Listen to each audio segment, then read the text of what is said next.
Bismillahirrahmanirrahim. Assalamualaikum warahmatullahi wabarakatuh.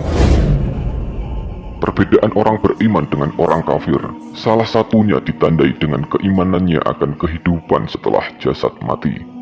Orang kafir selalu ragu bahwa hidup ini tidak hanya di dunia.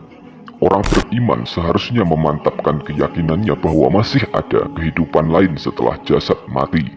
Tapi orang beriman belum akan benar-benar beriman sebelum ia merasakan mati sebelum mati.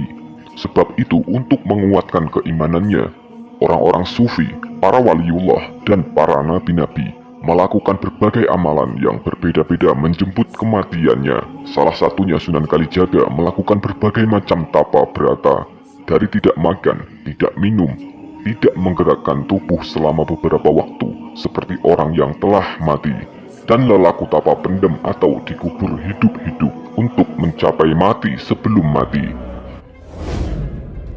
Riwayat Sunan Kalijaga yang kita kutip adalah satu contoh lelaku spiritual para leluhur bangsa di zaman dulu, dari suku-suku di Sumatera, Sulawesi, Kalimantan, Jawa, dan daerah lain di Pulau Timur sampai Papua, memiliki lelaku tirakat yang sama, yaitu mematikan sifat-sifat hewan dan angkara murka yang melekat pada jasad. Nenek moyang leluhur kita bukanlah orang-orang cengeng yang takut mati, seperti orang-orang di garis karakter Raja Fir'aun.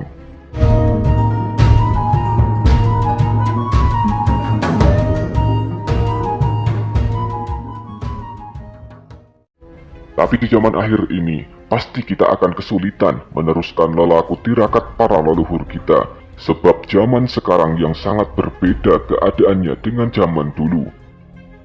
Karena itulah, Islam mensyariatkan berbagai macam puasa. Dari puasa wajib bulan Ramadan, puasa sunnah Senin Kamis, atau puasanya Nabi Daud alaihissalam, dan beberapa ibadah sunnah yang lain. Mungkin sebagian dari kalian belum memahami bahwa syariat puasa dalam Islam mengajarkan kita mati sebelum mati. Dan jika kita belum mencapai kematian itu, artinya puasa kita selama ini belum memenuhi syarat atas tujuan utamanya dalam berpuasa. Jadi konsep syariat Islam, khususnya syariat berpuasa, sebenarnya meneruskan ajaran leluhur kita sendiri yang sudah tidak relevan lagi dilakukan di zaman sekarang. Analoginya seperti software komputer yang perlu diupdate supaya relevan dengan kebutuhan zaman. Syariat Islam seumpama aplikasi Android terbaru yang menyempurnakan aplikasi sebelumnya. Aplikasi ini silahkan namakan aplikasi Muslim, yang diinput ke program kejiwaan kita. Mengenai lelaku tirakat murni para leluhur yang kita bahas di awal, silahkan saja kalau Anda berani melakukannya di zaman sekarang. Tapi dengan tujuan bermakrifat atau semata-mata hanya ingin mengabdi sepenuhnya pada Tuhan Yang Maha Raja, dan dengan syarat tidak meninggalkan syariat. Mati sebelum mati, seperti yang kita bahas di awal, pernah dilakukan para leluhur dengan cara yang ekstrim. Mereka bertapa mutlak hingga mencapai moksa. Tujuannya adalah memisahkan jasad dengan ruh. Jasad akan mengecil menjadi hewan. Konsep ini menggunakan prinsip alamiah, di mana sifat jasad manusia tidak bedanya dengan sifat alam hewan. Setelah mampu melepaskan sifat hewan sekaligus jasadnya, kemudian kesadarannya berpindah ke kesadaran roh. Namun ada resiko kegagalan, di mana kesadaran hanya sampai pada kesadaran alam jin dan menjelma menjadi makhluk yang disebut bangsa siluman. Tapi pengetahuan ini masih perlu banyak kajian lain agar tidak salah persepsi. Perlu diketahui bahwa Islam pun mengajarkan mati sebelum mati, seperti riwayat nenek moyang kita.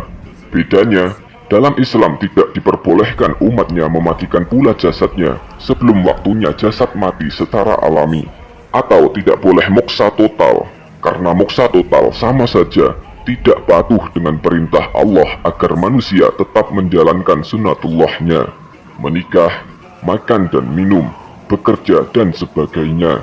Dalam Islam, kita diwajibkan menjalankan hidup sesuai kodrat jasad manusia serta menjalankan sifat alami manusia yang satu dimensi dengan alam hewani. Tapi hati manusia tidak diperbolehkan melekat di dunia. Hati manusia harus meninggalkan dunia.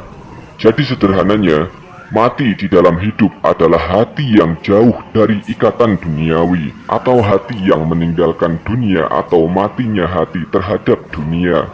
Meskipun jasad berperilaku sebagai makhluk bumi, tapi ruhani berada di luar alam dunia.